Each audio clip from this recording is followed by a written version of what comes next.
আপনি যাকে ভালোবাসছেন খেলার জন্য, আমি ঘৃণা করি তাকে আল্লাহর জন্য। আপনি যাকে ভালোবাসছেন তথাকথিত তার নৈপুণ্যের জন্য, আমি তাকে ঘৃণা করি তার সমকামিতাকে সমর্থন করার জন্য। এখানে পার্থক্য হয়ে যায় কোনটা হক আর কোনটা বাতিল, কোনটা সত্য আর কোনটা অসত্য।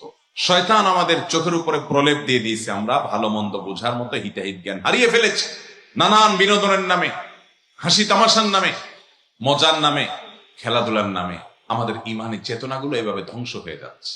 আল্লাহ দ্রোহী, আল্লাহর বিধানের বিরুদ্ধে বিদ্রোহী, অভিশপ্ত কর্মের সমর্থনকারী, কাফের মুশরিক, তারা তাদের নৈপুণ্য করতে পারে তাদের ব্যাপার। এজ এ মুসলিম আমার কাছে সেটা কখনো পছন্দের তালিকা শীর্ষে হবে। তাদের জন্য পাগল পরা হয়ে তাদের নাম লেখা, নাম খচিত জার্সি আমি পরে বেড়াবো। নিজের বাবা, নিজের মা, তাদের মহব্বত জীবনে এতটা দেখায় না যুবকরা। নিজের ভাই বোনের প্রতি এতটা ভালোবাসা দেখাতে পারে না, নিজের শিক্ষকের প্রতি এতটা ভালোবাসা দেখাতে। কোথাকার কোন দেশের খেলোয়াড়, যেই দেশের খেলোয়াড়ের সাথে আমার দেশের, যে দেশের সাথে আমার দেশের কোনো কূটনৈতিক সম্পর্ক নাই, রাজনৈতিক সম্পর্ক নাই, অর্থনৈতিক সম্পর্ক নাই, সে দেশের এম্বাসিও হয়তো আমার দেশে নাই, আমার দেশের এম্বাসিও হয়তো সে দেশে নাই, ধর্মীয় কোনো সম্পর্ক নাই, বরং আরো উল্টাটা আছে। আমি মুসলমান, সে অমুসলমান, আমি তাওহীদে বিশ্বাসী, সে মুশরিক, আমি মুসলমান, সে কাফের, আমি আল্লাহর বিধানে বিশ্বাস করি, সে আল্লাহর বিধানের বিরুদ্ধে যুদ্ধ করে। এরকম মানুষ কোন মুসলমানের সন্তানের কাছে পছন্দনীয় হতে। কিন্তু আজ সেটা খেলার নাম দিয়ে আমাদের কাছে শয়তান গিলাচ্ছে আমাদের, ঠিক না ঠিক? এগুলো ইমানের গুরুত্বপূর্ণ পাঠ ভাইরা আমার। ইমান মানে শুধুমাত্র আশহাদু আল্লা ইলাহা ইল্লাল্লাহ বললেন, ওয়া আশহাদু আন্না মুহাম্মাদুর রাসূলুল্লাহ মুখে বললেন আর ইমানদার হয়ে গেলেন, এত সস্তা জিনিস না।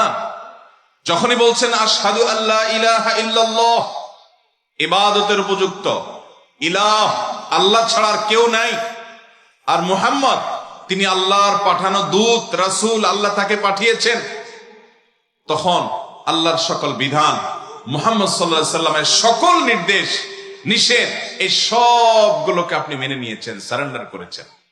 এরপর যদি এর বরখেলাফ করেন, এর উল্টাপাল্টা করেন, তাহলে আপনার ইমানের ভিতর ত্রুটি আছে। আল্লাহ তাআলা আমাদেরকে ত্রুটিমুক্ত ইমান আনয়ন করার তৌফিক দান। আখিরাতে শেষ হাতে হাসতে চাইলে, চূড়ান্ত ভাবে আল্লাহর কাছে সফল হতে হলে 4 শর্তের 1 নম্বর হলো ইমানটা ঠিক থাকতে হবে। ইমানের যে দাবি সেগুলো পূরণ করতে হবে। ইমানের দাবি হলো ভালোবাসা হবে আল্লাহর জন্য, আর শত্রুতা, বিদ্বেষ, অপছন্দ হবে কার জন্য? আল্লাহর জন্য।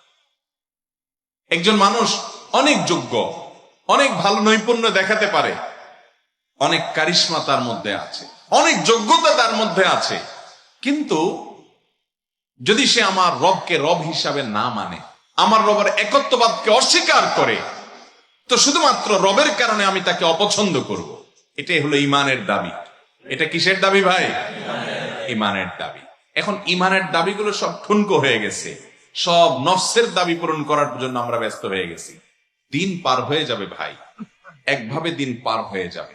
আপনি যে মাতলামি করছেন, আপনি যে উন্মাদনার মধ্যে আছেন, আপনি যে পাগলামির মধ্যে আছেন, দেখতে দেখতে এগুলো সবগুলো করতে করতে সময় পার হয়ে যাবে। একটা সময় আসবে যখন আফসোস করবেন, কিন্তু এই সময় ফিরে আর কোনোদিন আসবে। অতএব সময় থাকতে তওবা করব তো ইনশাআল্লাহ। আমাদের আবেগ, আমাদের ভালোবাসা জায়গা মতো ব্যবহার করতে হবে, অজায়গায়